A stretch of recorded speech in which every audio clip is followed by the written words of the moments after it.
እናንተም አብራችሁ እንድትቆዩ በአክብሮት ጋብዛለሁ። የተለያዩ አካባቢዎች ያሉ አሁናዊ ሁኔታዎችን በተመለከተ በርከት ያሉ የግንባር መረጃዎችን ይዣለሁ። በተለይ ደሴ ዙሪያ የተሰማው መረጃ ለብልጽግና እጅግ አስደንጋጭ ነው። የገባው የመንግስት ኃይል ሙሉ በሙሉ አልቋል ነው የተባለው። ደሴና አካባቢው እንዲሁ ጀኔራሉም ጭምር በተጠንቀቅ ቆሟል ተብሏል። ከዚህ ጋር ያለውን ዝርዝር መረጃ በሰዓቱን ጠብቄ ወደ እናንተ የማደርስ ይሆናል። ሌሎች መረጃዎችን በስፋት ይዣለሁ። እነዚህ መረጃዎችና ዘገባዎች እየተከታተላችሁ ሀሳብ አስተያየቶች ቢኖሯችሁ ጥቆማ ዜና ጂሜል ዶት ኮም እንዲሁም ደግሞ በማህበራዊ ሚዲያ የመልእክት መላላኪያ መንገዶች ልታደርሱ ትችላላችሁ። በርካቶቻችሁ ሀሳብ አስተያየት እያደረሳችሁ ስለሆነ በእጅጉ ነው የማመሰግነው። ብርቱ ተሳትፎ እያደረጋችሁ ነው። እንግዲህ ይህንን በተመለከተ አሁንም በድጋሚ አድናቆቴን እገልጻለሁኝ። ተሳትፏችሁን ቀጥሉ። በየአካባቢው ያሉትን መረጃዎችም ጥቆማዎችንም ሀሳቦችንም በውስጥ መስመሮች ታደርሱ ትችላላችሁ። እንግዲህ በዚህ ሰዓት ከያስኳቸው መረጃዎች መካከል ለነገርኳቸው አብዛኞቹ የግንባር መረጃዎች ናቸው። ወደ ትግራይም ህወሓትን በተመለከተ አዳዲስ መረጃዎችን ይዣለው። ጀኔራል ጻድቃን ሲአይኤ ነው አሜሪካ ሰሞኑን ከሄደ በኋላ ማዕቀብ ውስጥ እንድንገባ እያደረገን ነው፣ ስለዚህ እሱን መቅደም አለብን የሚል የህወሓት የደብረ ጽዮን ቡድን ስብሰባ ላይ የተነሳ ጉዳይን ጨምሮ ሌሎች ዝርዝር መረጃዎችንም ይዣለው። የተከታተላችሁ አብራችሁን ቆዩ። እንግዲህ ትላንትና እገታ ተፈጽሟል። በተለያዩ አካባቢዎች እንደዚሁ እገታዎች እየተፈጸሙ ነው የሚገኙት። ይህንም በተመለከተም ያሉ መረጃዎችን የማደርሳችሁ ይሆናል። ከእነዚህ መረጃዎች ግን የመጀመሪያ የማስቀድመው መረጃ ዛሬ አስተያየቶችን አላቀርብም ከጊዜ አንጻር። የማቀርበው መረጃ ግን የመከላከያ የጃልመሮን ከፍተኛ ወታደራዊ አዛዥ ደምስሻለሁ ያለበትን መረጃ በተመለከተ ነው። መከላከያ የጃልመሮ ከፍተኛ ወታደራዊ መሪ ገድያለሁ ብሏል። የተገደለው የኦነግ ሸኔ ከፍተኛ ወታደራዊ መሪ በታንዛኒያ በነበረው ድርድር ከፍተኛ ተደራዳሪ የነበረና በሁለቱም ዙር ድርድሮች የተገኘ ነበር ተብሏል። ከድርድሩ መልስ በኋላ ደግሞ በምዕራብ የኦሮሚያ ቀጠናዎች የወለጋ ዞኖች ወታደራዊ አዛዥ ተደርጎ በነ ጃልመሮ ተሹሞ የነበረ ከፍተኛ የሸኔ ወታደራዊ መሪ ነው የተገደለው ተብሏል። የሸኔ ከፍተኛ ወታደራዊ መሪው ጃል ሸዴ ይባላል ብሏል መከላከያ። ይህንን የገደልኩት መጋቢት 26 ይህንን ዕለት እንግዲህ በደንብ ልትከታተሉና ትመዘግቡ ትችላላችሁ። መጋቢት 26 2017 አመሻሽ ላይ ነው ብሏል። ልዩ ቦታው ደግሞ ግድያው የተፈጸመው ወለጋ ውስጥ በምስራቅ ወለጋ ሀሮ ሊሙ ወረዳ ገንጂ በተባለ ቦታ በሞተር ብስክሌት ከአጃቢዎቹ ጋር ሲንቀሳቀስ ነው ይህንን ከፍተኛ የሸኔ ወታደራዊ መሪ የገደል ነው ብሏል መከላከያ።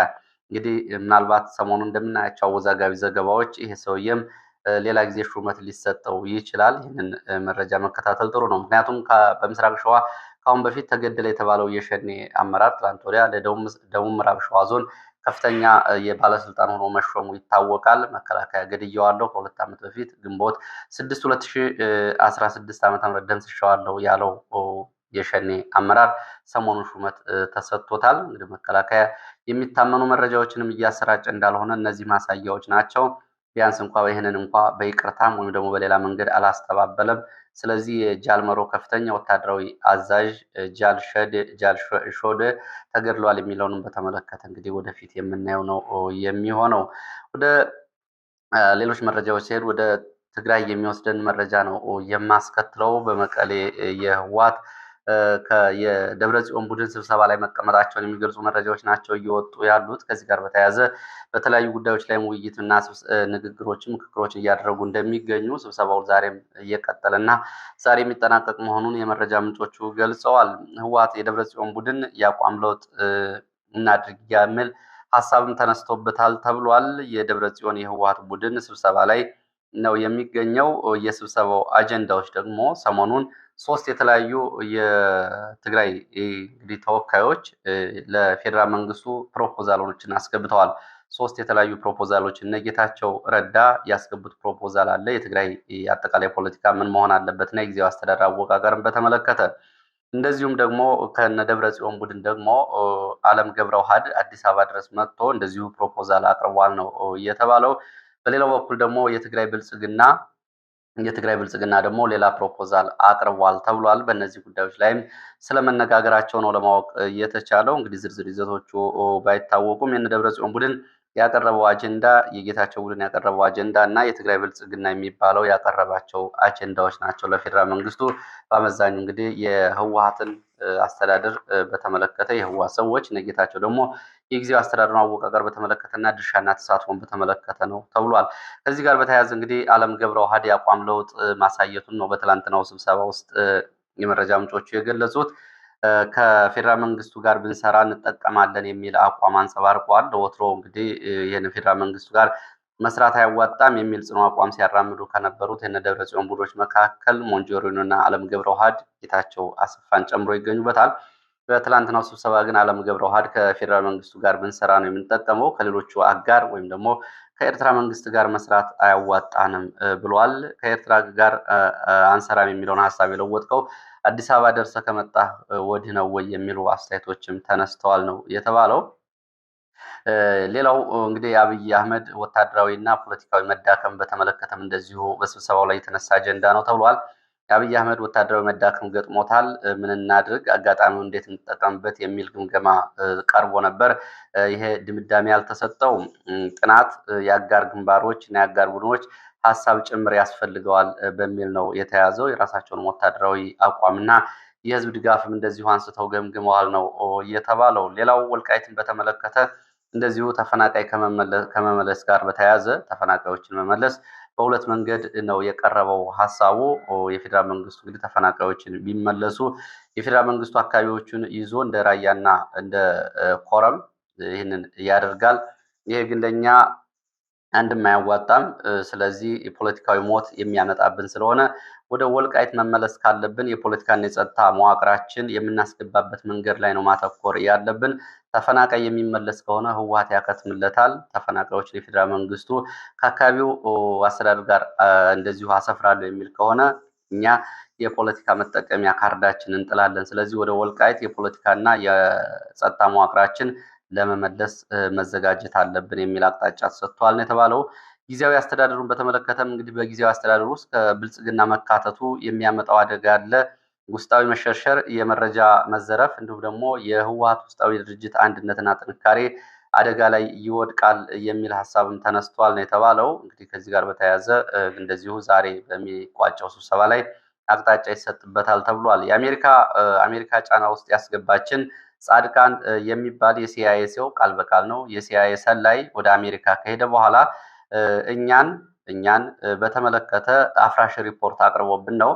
አፍራሾች ናቸው፣ ህገወጥ ናቸው፣ ጸረ ሰላም ናቸው፣ የፕሪቶሪያውን የሰላም ስምምነት የጣሱና በህዝቡም የተጠሉ ናቸው የሚሉ የተለያዩ ሪፖርቶችን ካቀረበ በኋላ አሜሪካ የፕሪቶሪያውን የሰላም ስምምነት ህወሓት እየጣሰ እንደሆነ አድርጋ በወታደራዊ ማዕቀብ ወታደራዊ መሪዎችና እንዲሁም ደግሞ የሲቪል ባለስልጣናት ላይ ማዕቀብ ጥላለሁ ያለችው ከዚህ በመነሳት ነው። ስለዚህ ጻድቃን ነው እያስጠቃን ያለው፣ ሳይቀድመን መቅደም አለብን የሚል ሀሳብ ተነስቷል ነው የተባለው። ጻድቃን አብይ ጋር ሆኖ የህወሓትን ህልውና ሊያጠፋ ተቃርቧል፣ ስለዚህ እርምጃ መውሰድ አለብን የሚል አስተያየትም ተነስቷል ተብሏል። ሌላው የትግራይ ህዝብ የፖለቲካ ድጋፍ እንደበፊቱ አይደለም። ይህንን ግምት ውስጥ ያስገቡ ፖለቲካዊ ወታደራዊ ውሳኔዎችን ነው መወሰን ያለብን ብለዋል። ዛሬም ስብሰባው ይቀጥላል። በስብሰባው የሚነሱ ተጨማሪ ነጥቦች ካሉ በሌላ የመረጃ ሰዓት አሰባስቤ ይዤ መጣ ይሆናል። ሌላው ወታደራዊ ስምሪትን በተመለከተ ወደ ግንባር መረጃዎች ስንሄድ በአማራ ክልል በተለያዩ አካባቢዎች አዲስ ወታደራዊ ስምሪት በብዛት ይታያል የተባለው ከባህር ዳር ወደ ጎንደር፣ ከጎንደር ወደ ሁመራ ወልቃይት መስመር ከፍተኛ ኃይል እየተጓጓዘ ነው።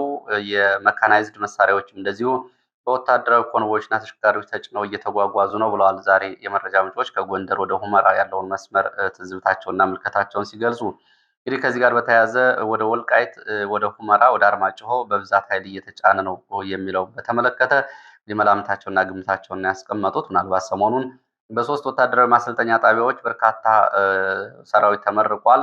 ጦል ላይ፣ ሁርሶ፣ ብር ሸለቆ ከዚህ ጋር በተያያዘ አዲስ ምደባ ሊሆን ይችላል ወይም ደግሞ እንግዲህ በዚህ ቀጠና ካለው የህወሓትም የኤርትራም አቅጣጫ እና እንቅስቃሴ አንጻር ሊሆን ይችላል። ባለፈው እንግዲህ በምስራቁ ግንባር በተለይ በቡሬና በአፋር ቀጠናዎች ወታደራዊ እንቅስቃሴዎች ነበሩ። ይሄ ከዚህ ጋር የተያያዘ ነው የሚለው ወደፊት የሚታይ ይሆናል።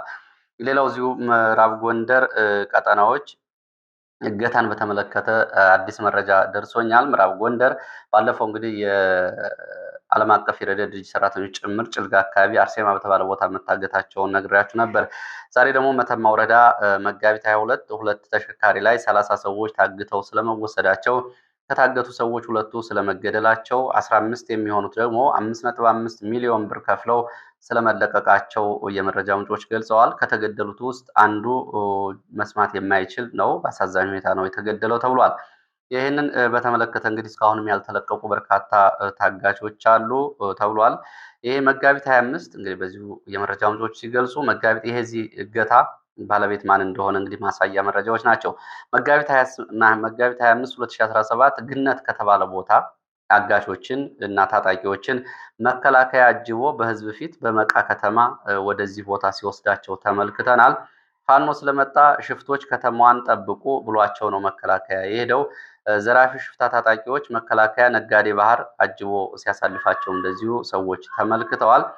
በዚህ ምክንያት ከጎንደር ወደ መተማ ሱዳን ያለው ትራንስፖርት ተቋርጧል። በአርማጭሆ ሁመራ በኩል ነው፣ በአርማጭሆ ሁመራ መስመር ነው ሰዎች እየዞሩ ወደ መተማ የሚሄዱት። ይህም እንግዲህ ክፍያውም 4 እጥፍ ነው የትራንስፖርት ክፍያው። በዚህ መስመር ላይ እየሆነ ያለውን ነገር በተመለከተ እንግዲህ እገታ የሚፈጽሙ የተለያዩ አካላት እንዳሉ ሁሉ መቃ የምትባለው ከተማ ባለፈው መከላከያ ለቅማንት ታጣቂዎች መሸጡና እንዲሁም ደግሞ በኮንትራት አከራየቱን በዚህ አካባቢ የሚደረጉ ዘረፋዎች፣ የመንገድ ላይ እንደዚሁ እገታዎችን በተመለከተ የራሱ መከላከያ ኃላፊነት ሊወስድ እንደሚገባው ከአሁን በፊት የወጡ መረጃዎች ያሳያሉ። አሁንም እየሆነ ያለው ይሄ ነው። እነዚህ ታጣቂዎች ፋኖ ስለመጣ እናንተ ይህንን ጠብቁ ተብለው መከላከያ አጅቦ ያደረሳቸው ናቸው። እነዚህ ውስጥ በዝርፊያ የሚታወቁ ዝርፊያ የሚያስተባብሩ አባዱላ ላይ ሰዎችን የገደሉ ሰዎችን ሁሉ በስም እናውቃለን። ለመከላከያ ሰዎች ሁሉ ጥቆማ ሰጥተን ነበረ። አሁን እነሱ የኛ ተባባሪ ስለሆኑ እነሱ ላይ እርምጃ አንወስድም የሚል ምላሽ ነው እየተሰጠው ተብሏል። ስለዚህ ይሄ እንግዲህ እየተፈጸመ ያለው በመከላከያ በራሱ እውቅና መሆኑን ነው መረጃዎች የሚያሳዩት። ከእገታ ጋር በተያያዘ እንደዚሁ ትላንትና አዲስ አበባ በተለያዩ ቦታዎች እናቶች ነጠላ ዘርግተው መንገድ ላይ ተንበርክከው ሲለምኑ ነበር ተብሏል። እናቶች ደግሞ እየለመኑ የነበረው ልጆቻችን ታግተውብናል፣ ልጆቻችን ባካችሁ ከሞት ጉሮሮ አስለቅቁልን፣ ልጆቻችን ከእገታ አውጡልን በሚል ነው ሲለምኑ የነበረው። እገታዎቹ አዲስ አበባ ውስጥ የተፈጸሙ ስለመሆናቸውም እንደዚሁ የመረጃ ምንጮቹ ጥቆማ ሰጥተዋል። እንግዲህ አዲስ አበባ ውስጥ አሳሳቢ የሆነ የባለሀብቶች እገታ እንዲሁ የወጣቶች እገታ እየተበራከተ መጥቷል ነው እየተባለው።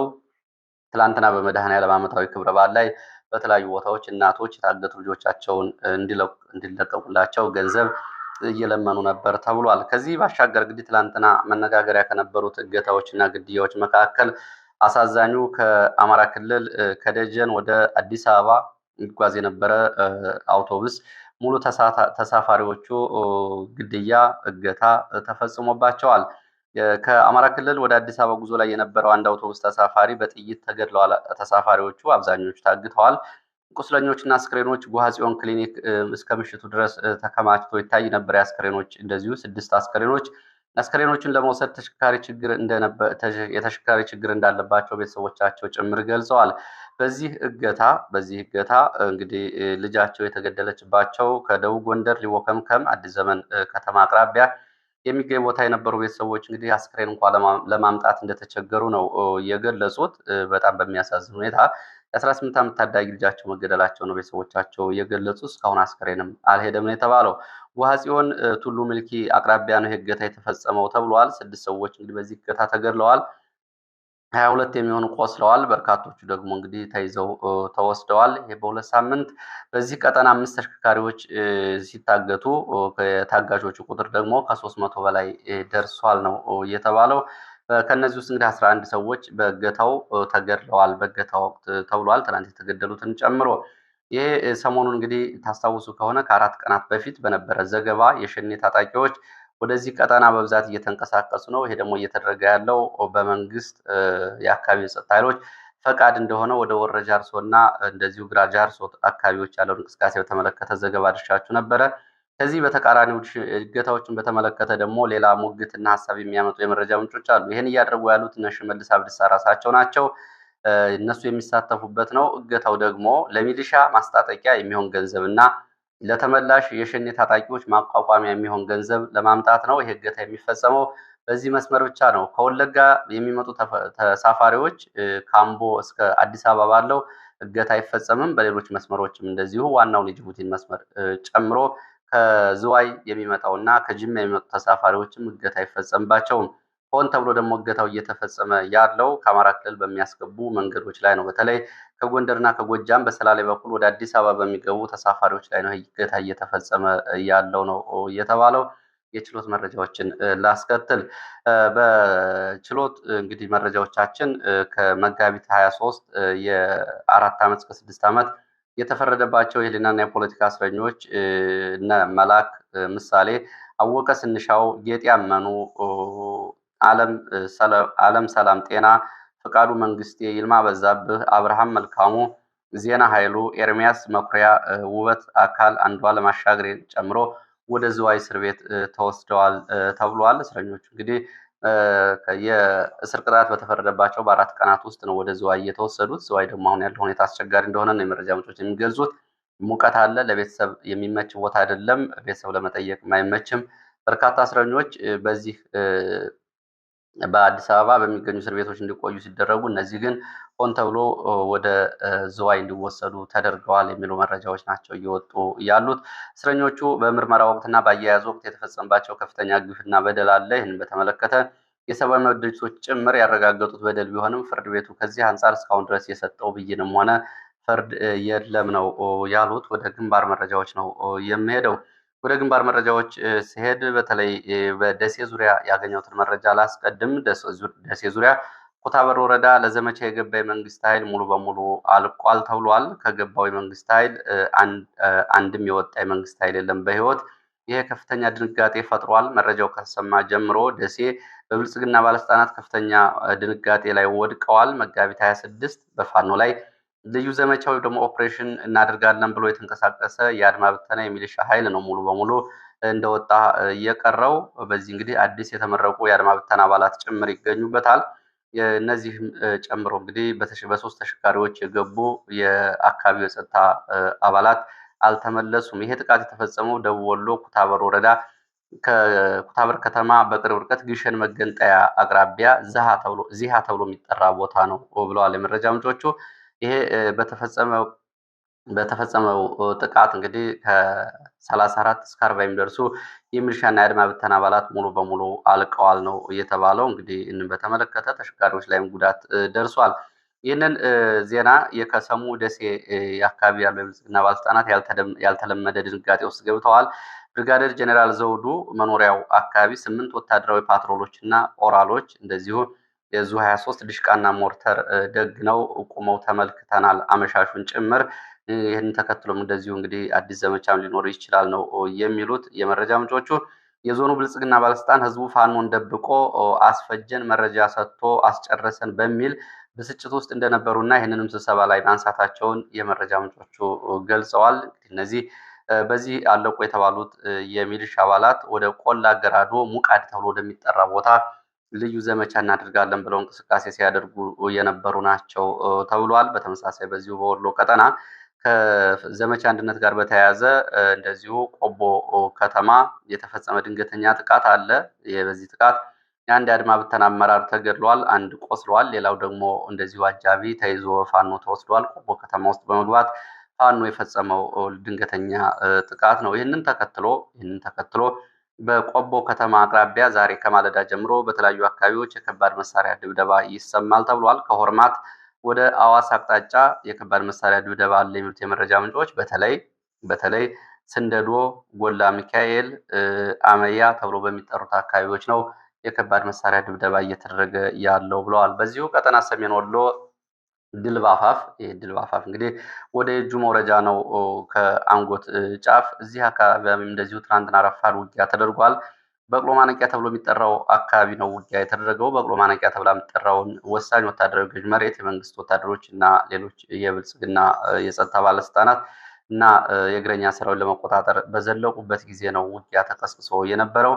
በዚህ የመንግስት ኃይል በቅሎ ማነቂያን ለመያዝ አቅዶ ሲንቀሳቀስ ነበር። ፋኖ ያጸፋ ምላሽ ሰጠ። በዚህም የመካናይዝድ አባላትን ጨምሮ በመንግስት ወታደሮች እና ሚሊሻ አባላት ላይ ጉዳት ደርሷል። ይህንን ጉዳት አስተናግደው የመንግስት ኃይሎች ወደኋላ ተመልሰዋል ብሏል። የአማራ ፋኖ በወሎ ላስታ ሳምነው ኮር ህዝብ ግንኙነት የተገኘው መረጃ ነው የሚያሳየው። በተመሳሳይ ወደ ምንጃር ቀጠና ስንሄድ ሸዋ አረርቲ ከተማ ወደ ገጠራማ ቀበሌዎች አዲስ ወታደራዊ እንቅስቃሴዎች ትናንትና አመሻሽ ጀምረው አሉ ነው ያሉት። ሰሞኑን በዚሁ በምንጃር አረርቲ አካባቢዎች ውጊያዎች፣ የከተማ ጥቃቶች መፈጸማቸው ይታወቃል። ይህን ተከትሎ ትላንትና አመሻሹን ጀምሮ የመንግስት ወታደሮች ወደ ገጠራማ አካባቢዎች እንቅስቃሴ እያደረጉ ነው ብለዋል የመረጃ ምንጮች።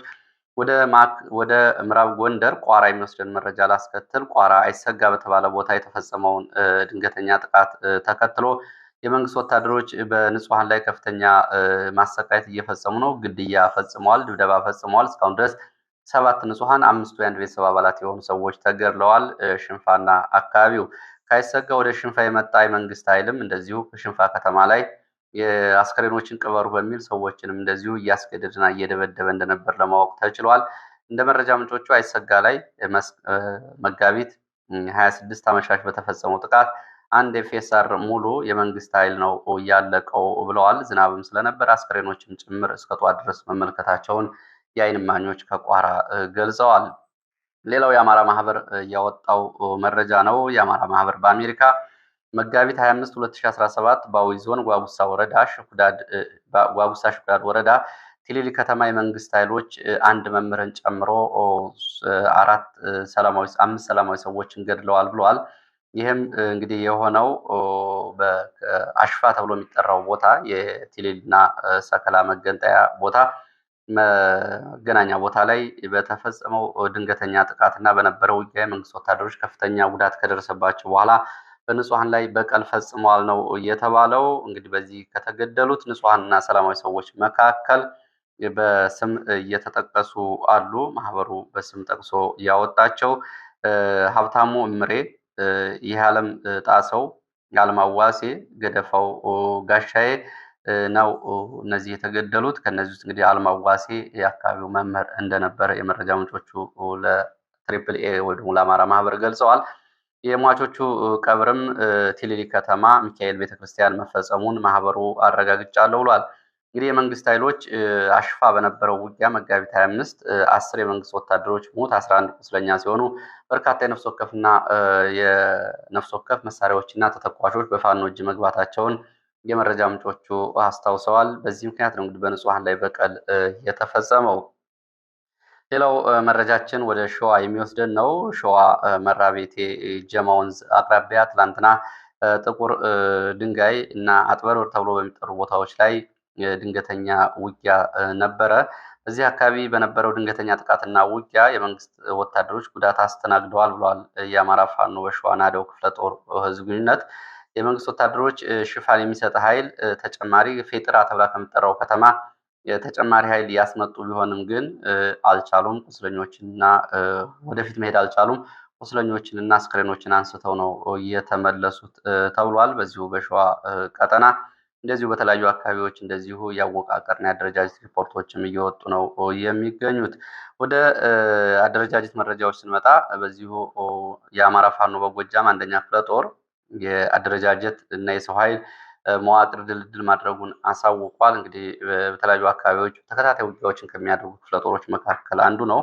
የአማራ ፋኖ በጎጃም አንደኛ ክፍለ ጦር በአዲሱ አወቃቀር ፋኖ መንግስቱ አማረን ሰብሳቢ አድርጓል። እንግዲህ ከኤርትራ በረሃ ጀምሮ የነበረ የሚታወቅ ታጋይ ነው። አሁን የአማራ ፋኖ በጎጃምን ተቀላቅሏል። እሱን ሰብሳቢ ሲያደርጉ የፋኖ ሙሉ ሰው የኔ አባት የክፍለ ጦሩ ቃል አቀባይ የነበረው አሁን ምክትል ሰብሳቢ ሆኗል። 10 አለቃ ቻላቸው አስናቀው ወታደራዊ አዛዥ፣ እንዲሁም ደግሞ ሌሎች 23 መደቦች ላይ ድልድል ተደርጓል ብለዋል። ይሄ ድልድል ሲሰራ የእዙ የአማራ ፋኖ በጎጃም እዝ ከፍተኛ አመራሮች እና የአማራ ፋኖ በጎጃም በስሩ የሚገኙ ብርጌዶች በሙሉ የተሳተፉበት እንደሆነ ነው መረጃው የሚያሳየው።